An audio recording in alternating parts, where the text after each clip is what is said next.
Hello everyone, I welcome you all in uh, Biomolecules lecture series. Today we are going to discuss lecture 8. Before going to the main course of today's lecture, I will give a recap to the last lecture. In the last lecture, we talked about the amino acids, and there we discussed about the different type of amino acids based on their structures, where we divided it in amino acids with the aliphatic side chain, amino acid with the acidic side chain, amino acids with the amides of acidic side chain, that amino acids with the basic side chain, then amino acids with the heteroaromatic cores. All these and then amino acids with the aryl side chain, and amino acids with the thiol as a sulfur containing side chain. All these classification we discussed in detail, and then we talked about their acidic and basic properties, amino acids acidic and basic property, and where we learned that generally amino acid has tendency to be in its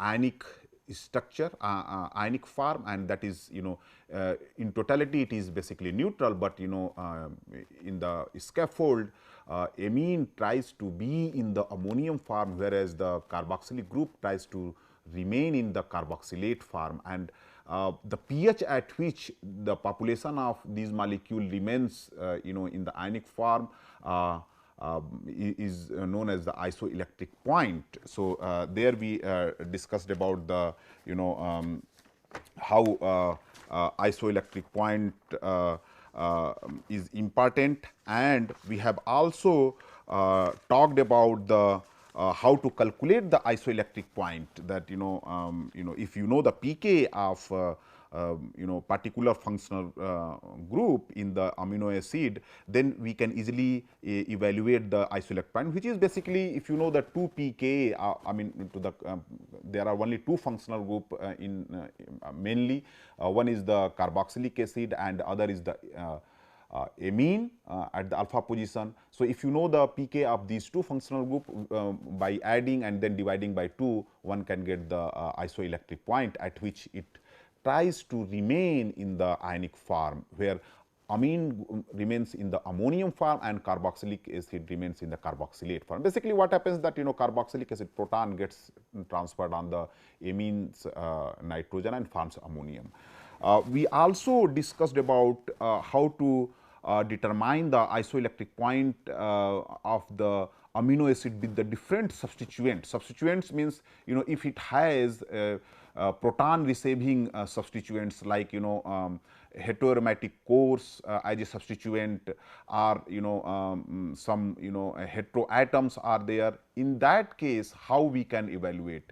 There also basically, if it is a it has like ionizable side chain, then in case of base we consider that basic group as well as the amine pK we add and then divide it by 2, whereas if it is like acidic amino acid, then carboxylic acid pK and the acids another substituent acids pK add and divide it by 2. It is a very simple way to determine. We also discussed about protein structure. In the protein structure, we learned that there are 4 types of structures, and in the primary structure protein of the protein, basically we discuss about the sequence of amino acid in the chain, and the location of all the disulfide bridges. Whereas in the secondary structure, where regular conformations assumed by the segment of the protein's backbone when it folds, and it comes in a repetitive manner. In the secondary structure, basically the secondary structures are regular conformations assumed by the segment of proteins backbone when it folds. So, that determine the secondary structure. Tertiary structure, is the three-dimensional structure of the entire protein, whereas in the quaternary structure, if the protein has more than one polypeptide chain, then what way the individual polypeptide chains are arranged in the protein. If it has more than one polypeptide, that determines the quaternary structure. I will start from the determining the primary structure of polypeptide chain, and how to determine the primary structure of a polypeptide or protein. So, how to determine the primary structure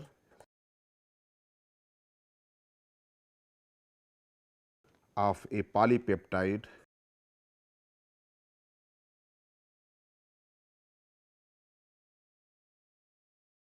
or a protein.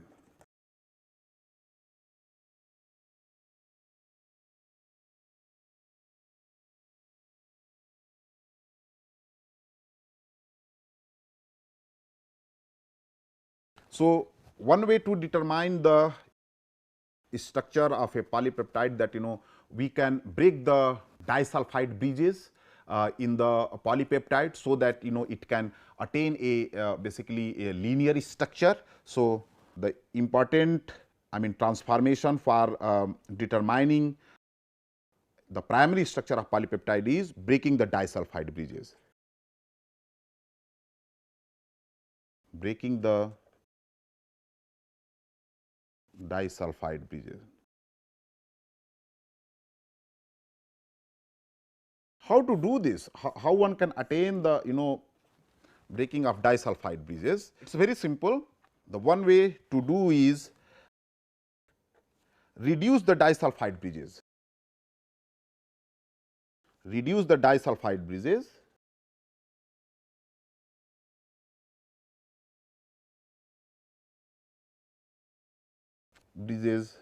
in order to obtain a single peptide chain. Reduce the disulfide bridges in order to obtain a single polypeptide.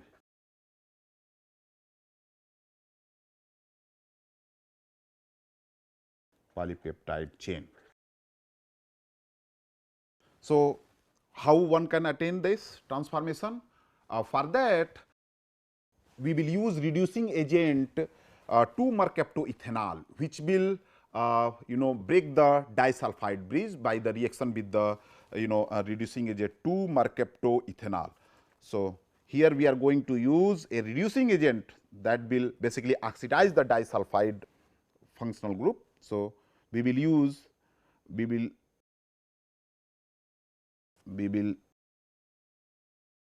achieve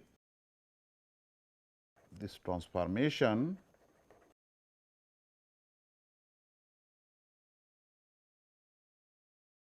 by applying a reducing agent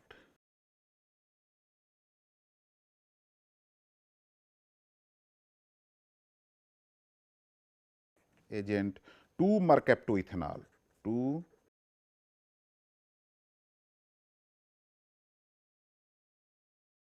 2-mercaptoethanol. So, let me write here the molecule with the disulfide bridge.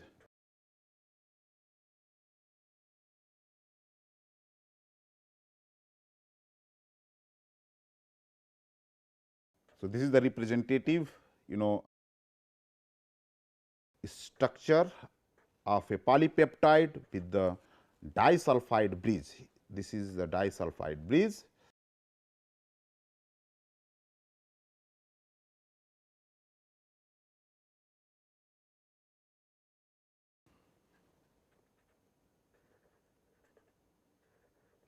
And we will react it with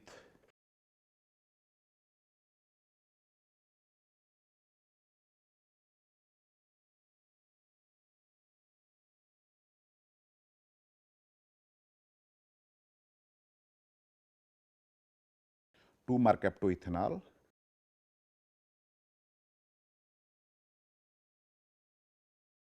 2 mercaptoethanol. So, after reaction,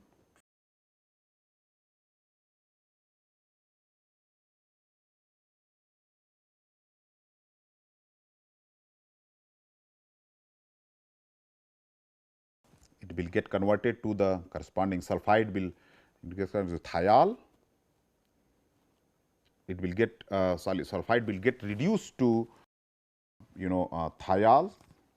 So,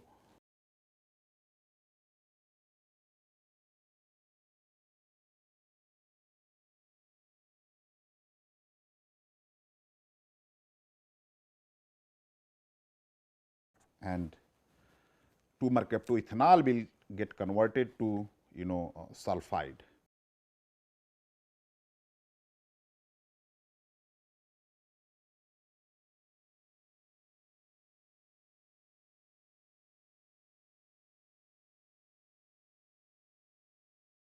Now, the possibility that if these thiols remain as it is, as we know that they have tendency to again get oxidize and get converted to disulfide. So, it will be further reacted with the iodoacetic.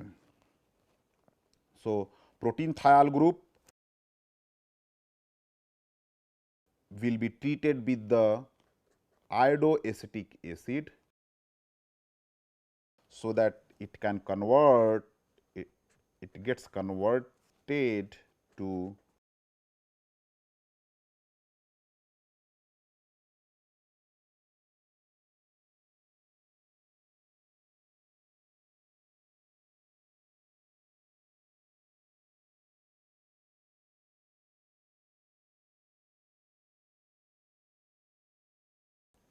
the corresponding 2 molecules of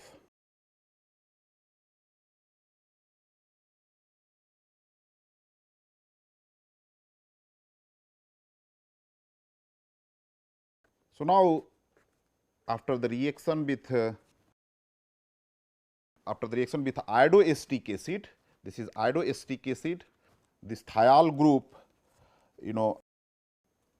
prevents from the again disulfide bridges as a result of oxidation. Now, again it can go for oxidation and form the disulfide bridge, but once you treat this protein thiol group with the iodoacetic acid,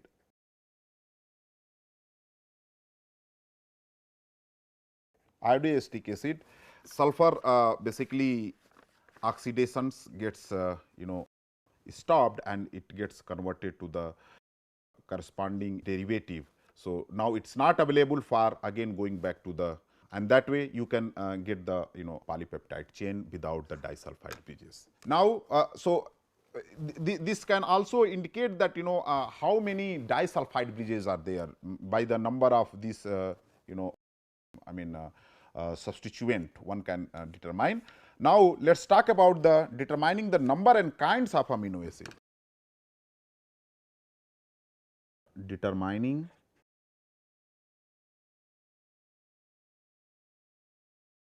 the number and kinds of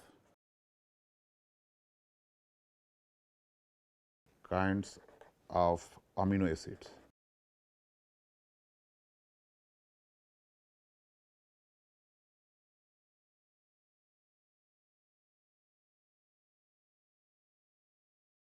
To determine the number and kinds of amino acids,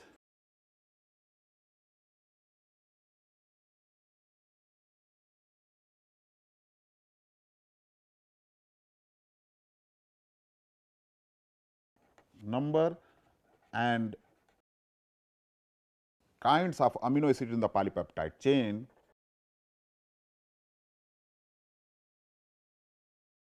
in polypeptide chain,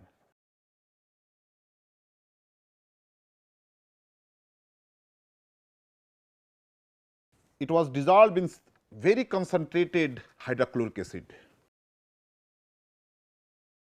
It was dissolved in 6 molar, it is very strong hydrochloric acid and heated at 100 degree centigrade for 24 hours. Basically,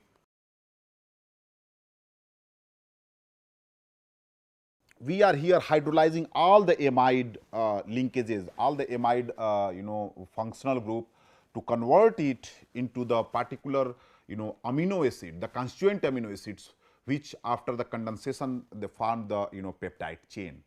So, by treating it with a very strong acid, that is a 6 molar hydrochloric acid, and refluxing it at 100 degrees centigrade, I mean heating it at 100 degrees centigrade, not refluxing, I will say here to be more appropriate, for the 24-hour, all the basically amide linkages gets hydrolyzed and it forms the carboxylic acid and the amine.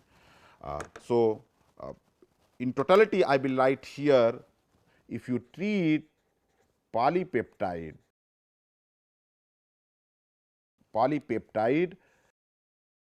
the 6 molar HCl at 100 degree centigrade, 24-hour, it generates amino acids,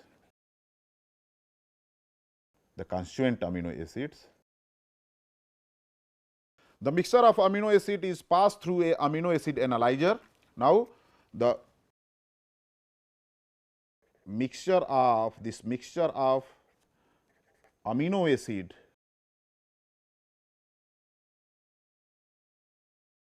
is passed through an amino acid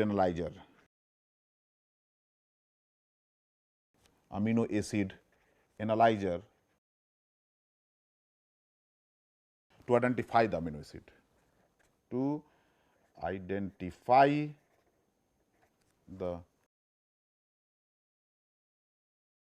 amino acid. Okay. Now, so in the primary structure, as I mentioned that we need to know that number and type of amino acids, as well as the disulfide bridges in the peptide chain. These are the requirement for primary structure, which we are evaluating by these two transformations.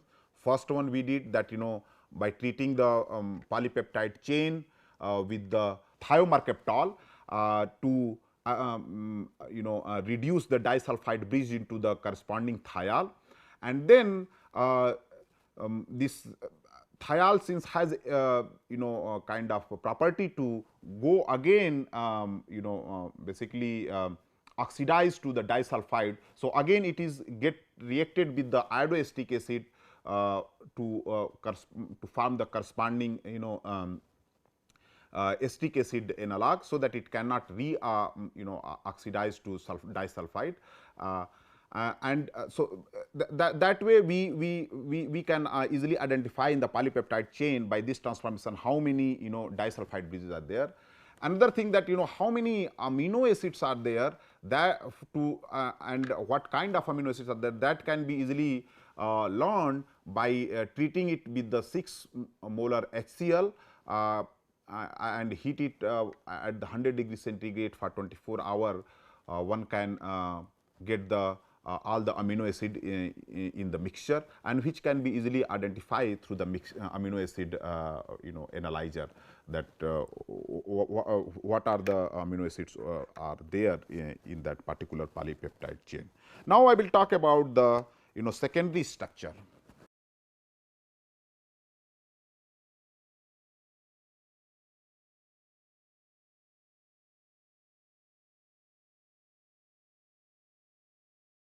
Secondary structure.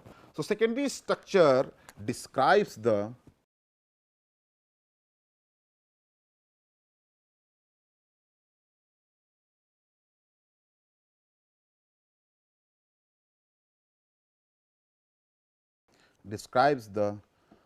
repetitive conformation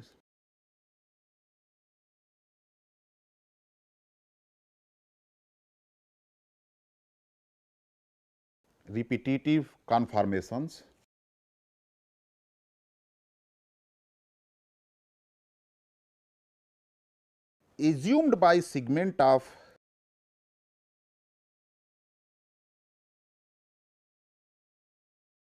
assumed by segments of the backbone chain.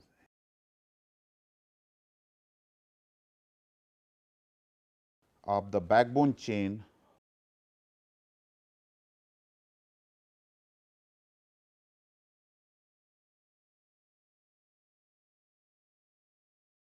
of a polypeptide or protein.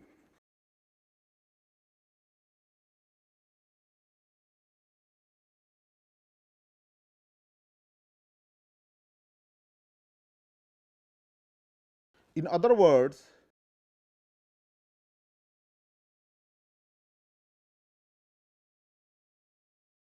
secondary structure describe the segment of the backbone fold.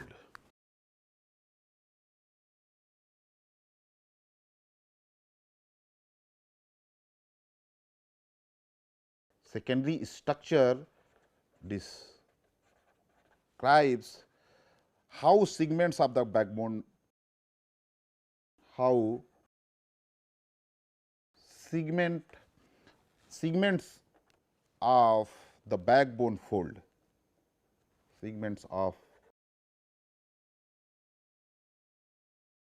backbone fold. Three factors determine the secondary structure of a segment of protein. Three factors basically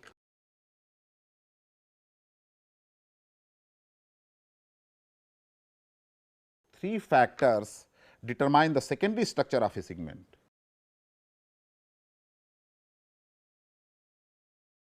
Determine the secondary structure of a segment of protein.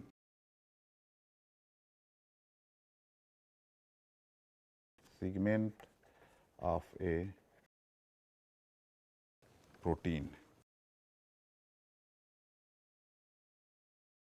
First one, the regional planarity.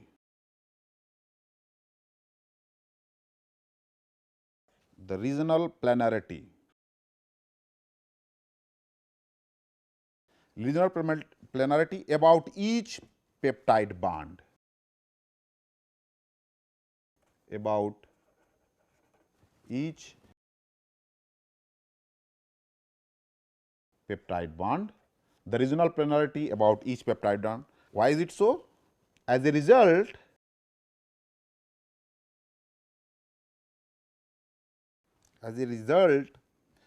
of the partial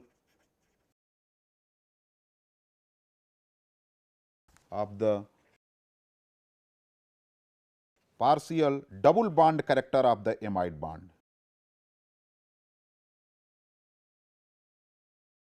Double bond character of the amide bond. Of the amide bond.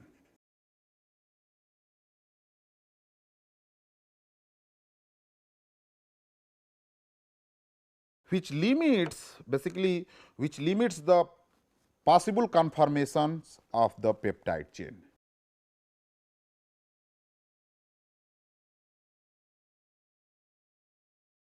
Limits the possible conformations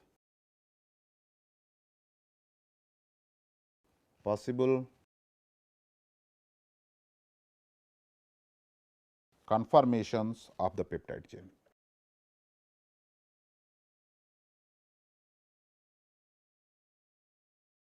So, what are the three factors for the secondary structure that determine the structure of a segment of a protein? First one is the regional planarity about the each peptide bond. How the every peptide bond is having planarity, and that occurs because of the double bond characteristic of the amide functional group. So, that basically restricts the conformational possibility of the peptide chain. So, that is one factor. Second is minimizing energy by maximizing the number of hydrogen bond. Minimizing energy by maximizing the number of hydrogen bond.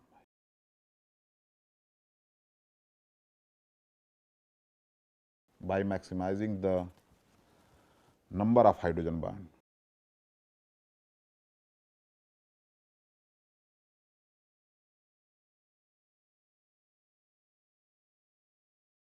Hydrogen bonds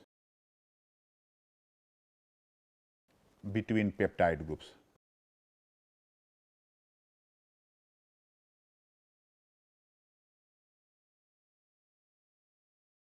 That is hydrogen bonds between the carbonyl oxygen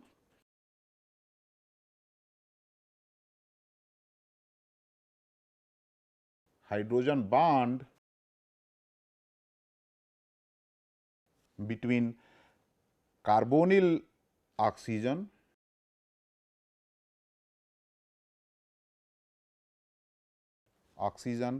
of one amino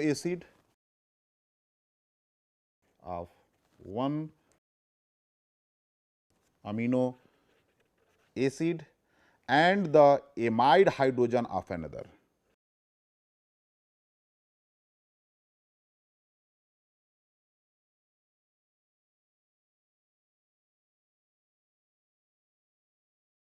Hydrogen of another. So, how does it form? Let me, through the structure I will represent here. So, as I mentioned, carbonyl of 1, here I am putting the carbonyl group, and amide of other. So, this is one strand and the other strand is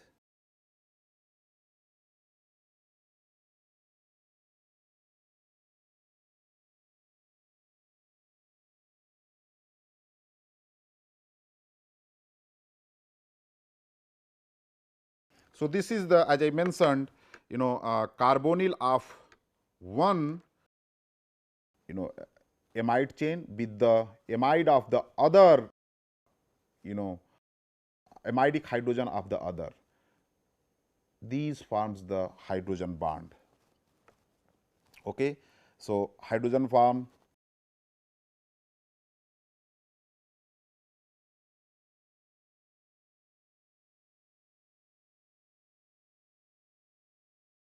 hydrogen bonding between peptide groups.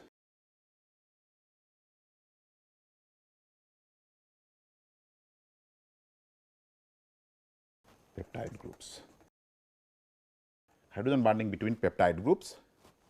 Okay. Now, the third thing is the need of adequate separation. The need for adequate separation between the neighboring R group.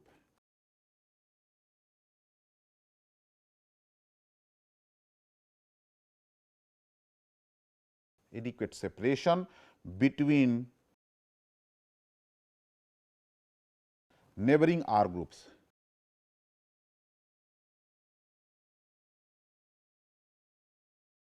Neighboring R groups to avoid steric strain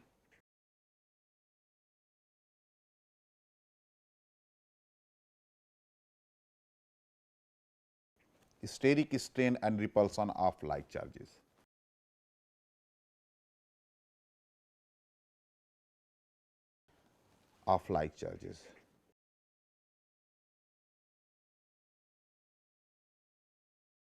So, the need for adequate separation between neighboring R groups to avoid steric strain and repulsion of like charges.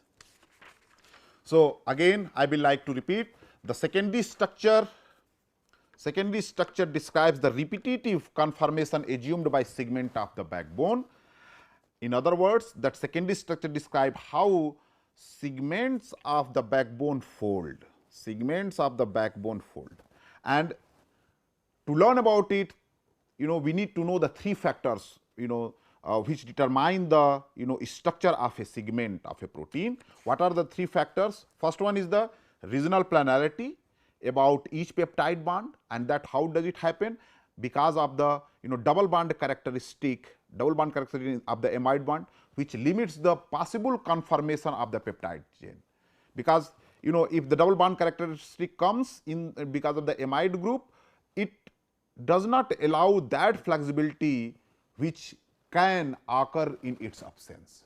So, the conformational flexibility is lost in the peptide chain because of the double bond characteristic. Second is minimizing energy by maximizing the number of hydrogen bonds. As we know that this is the nature law, that every entity in this nature tries to remain in the least energy state, and to achieve that all kind of physical processes happens. And here basically because of the hydrogen bonding, it's because of the hydrogen bonding, it minimizes its energy, and that can easily occur in the peptide chain, particularly in between the carbonyl group of oxygen of the carbonyl group and the amidic NH, with the hydrogen bonding can take place. So, carbonyl oxygen of one amidic group and the NH of the another amidic group can engage in the hydrogen bond. That is very clear from this schematic presentation, how this carbonyl oxygen and the other amidic NH are engaged in the hydrogen bonding. Also, the need for adequate separation between neighboring R groups to avoid steric strain, so that it cannot have a steric. So, the folding takes place in a way so that all the neighboring R groups remain far apart to have the minimal energy state and to avoid the sterics. So, these are the to avoid the steric repulsion basically. So, also if charges are there, like as we know that amine can be in the ammonium form, or the side chain can be in the ionized state. So, there also they need to remain far apart, so that they cannot have repulsion between each other. If the like charges are there, then they can have like repulsion. So, this is the third factor. Now, based on that, I will like to talk about the different type of secondary structure. First one is alpha helix. Alpha helix. Alpha helix. One type of secondary structure is an alpha helix. This is one, and in alpha helix,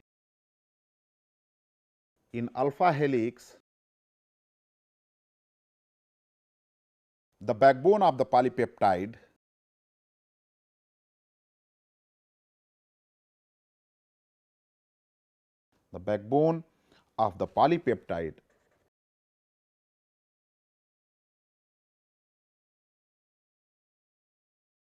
coils around the long axis of the protein molecule. Coils around the long axis of the protein molecule.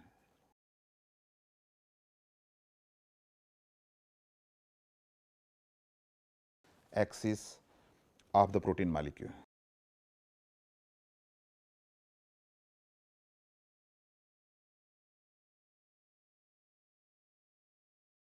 Coils around the long axis of the protein molecule. So, in alpha helix, the backbone of the polypeptide coils around a long axis of the protein molecule. How does it happen? To represent it, let me draw the structure. So, this is the polypeptide chain.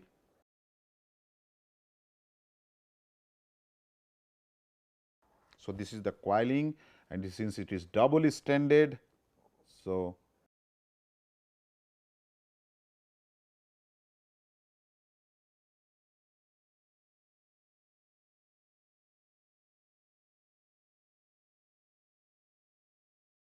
basically the polypeptide chain is coiled around this axis, the long axis of the protein molecule. Now, because the amino acid have the L configuration, because the amino acid have the L configuration, the alpha helix is right handed.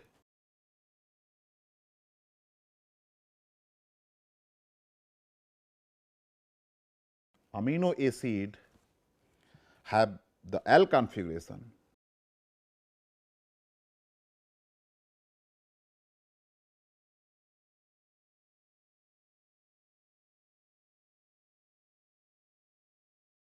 The alpha helix is a right-handed helix.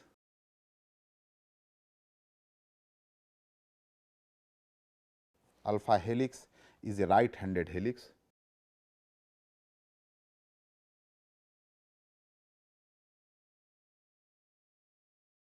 Right-handed helix, that is, it rotates in a clockwise direction.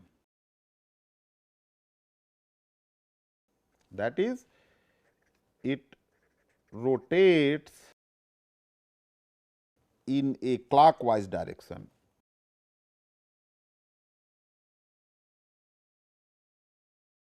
Clockwise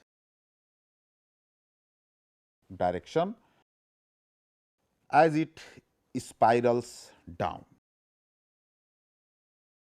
So, this is the clockwise. So, basically it is coming. So, this is the clockwise as it you can see here like as it spirals down. Each turn of the helix contain 3.6 amino acid. This each turn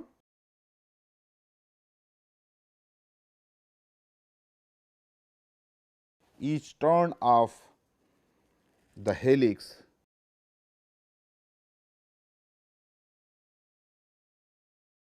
contains 3.6 amino acid. Contains 3.6 amino acids. And the repeat distance of the helix is 5.4 angstrom. You can see here the repeat distance of the helix is 5.4 angstrom, 5.4 angstrom, and each turn of the helix contains 3.6 amino acid exactly, and basically it has the hydrogen bond, as I told that in the secondary structure, basically 4 amino acid away. This hydrogen bonding is taking place 4 amino acids away.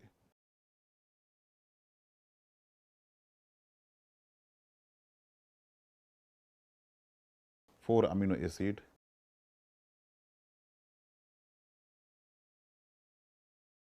away, and the repeat distance of the helix. So, each turn of the helix contains 3.6 amino acids, and the repeat distance of the helix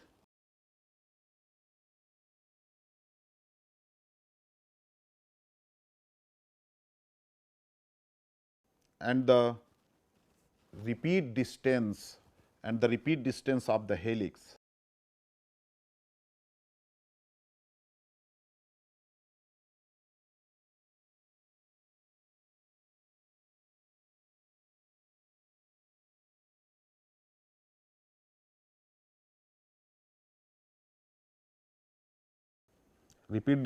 the helix is 5.4 angstrom. This is important information basically. Now, let us talk about, so this is one alpha helix is the one secondary structure, and the second one is beta pleated sheet.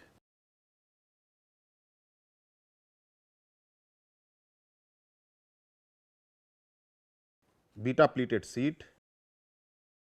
The second type of secondary structure is beta pleated sheet. How does it look like? In the beta pleated sheet, I will make the pictorial representation through which you will understand. So, in the beta pleated sheet, two sheets are anti-parallel. So, let me draw first anti-parallel as I told you. So, that is why I am making this opposite orientation of these two sheets, and basically These are the two seeds.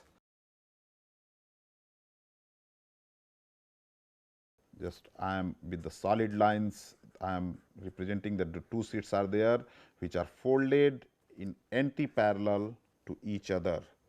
So, this is a anti-parallel beta pleated seed.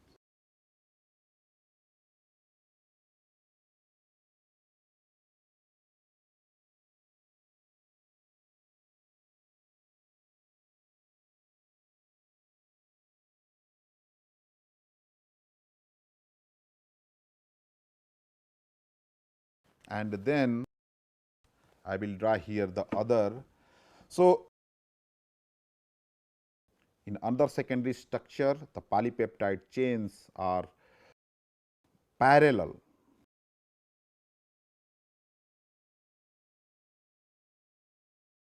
Parallel.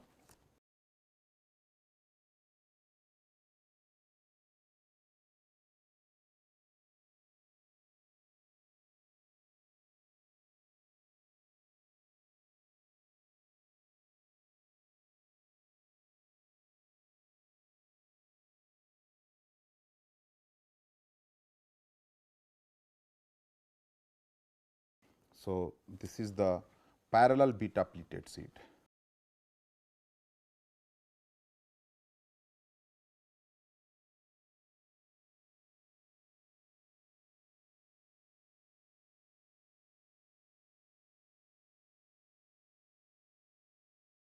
So, parallel beta pleated seed.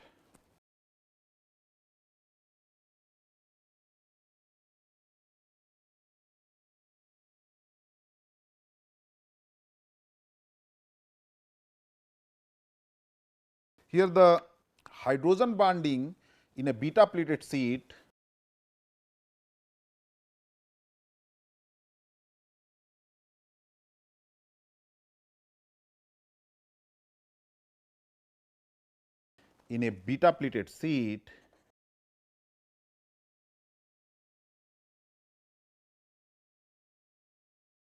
occurs between neighboring peptide chains. These are the two peptide chains. So, basically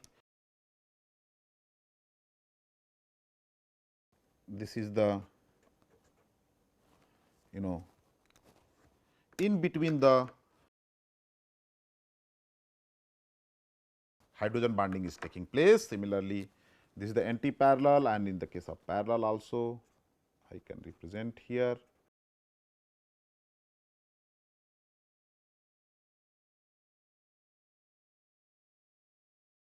So, the hydrogen bonding in a beta pleated seed occurs between neighboring peptide chain.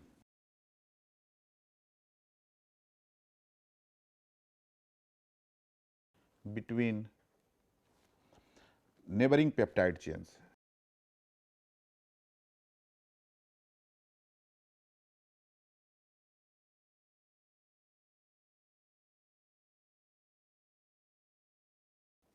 Between neighboring peptide chains. A beta pleated seed is almost fully extended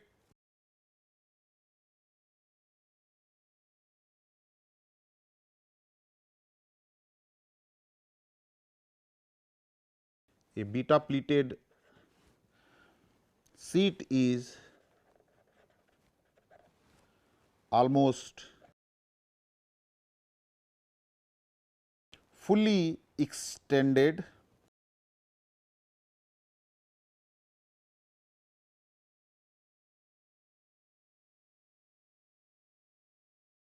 and the average 2 amino acid repeat distance is 7 angstrom. Average 2 amino acids repeat distance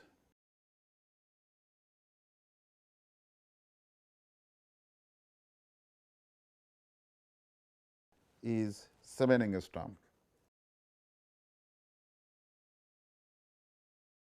The part of the backbone is structure of a protein background that exists in a pleated seed.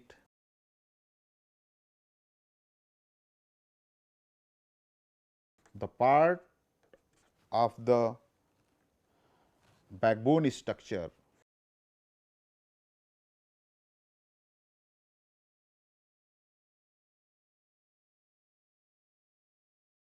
Backbone structure of a protein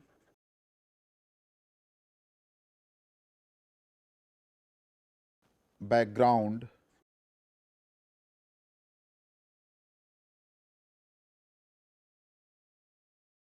that exists in a pleated sheet is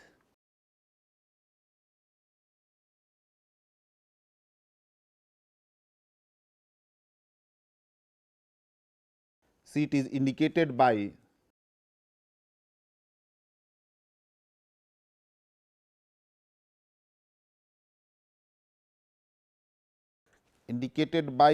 a flat arrow pointing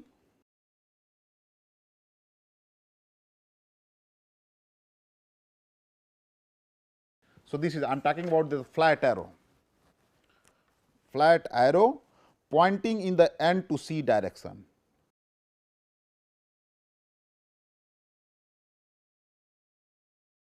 Flat arrow pointing in the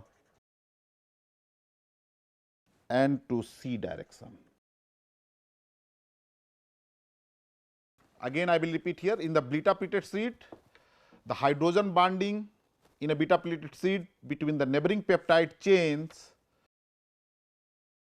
occurs, that I have shown here in these two, in one case it is anti-parallel, another case the parallel. So, a beta pleated sheet is almost fully extended. The average 2 amino acid repeat distance is 7 angstrom, and the part of the backbone structure of a protein background that exists in a beta pleated sheet is indicated by a flat arrow, that is the flat arrow pointing in the N to C direction. For example, silk contains a large proportion of relatively small amino acids. Silk contains a large proportion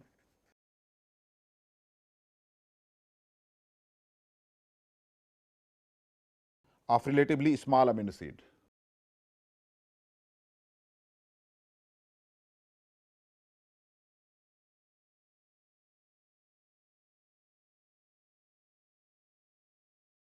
Relatively small amino acid, and therefore has large segment of beta pleated sheet.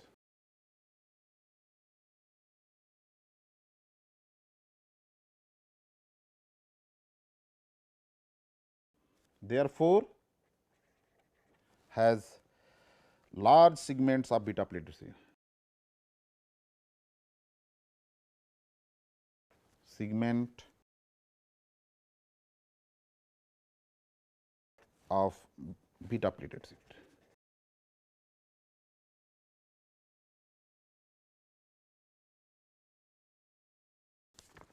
The number of side by side strand in a beta pleated sheet ranges from 2 to 15 in a protein.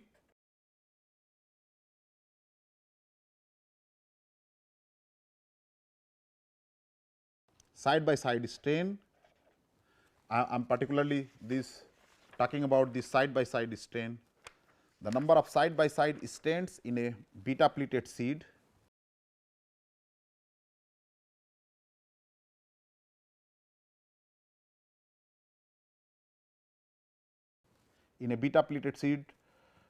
ranges from 2 to 15 in a protein. Globular protein. The average strand in a beta pleated seed section contains 6 amino acid. Average strand in a beta pleated seed section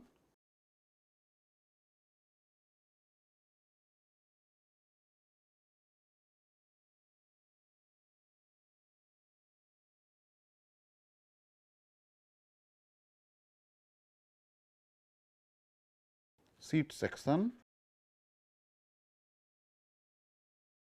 contains 6 amino acid. So, these are the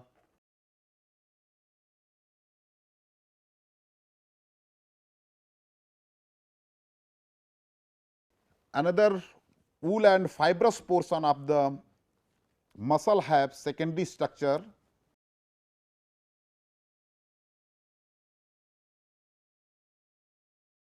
fibrous protein of muscle, wool and fibrous protein of muscle have secondary structure that are almost all alpha helix, alpha helix.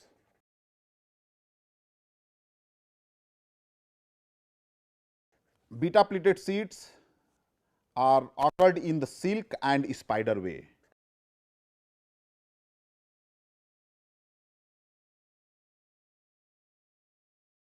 Are occurred in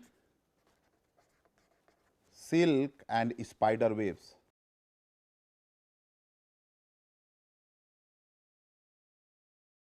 We are seeing spider web in our houses also, and spider web, and it cannot be stretched.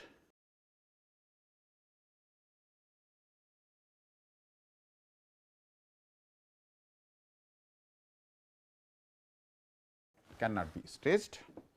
So, I will stop here lecture, and I will again continue with the structure of protein, particularly the secondary structure in the next class. Thank you very much.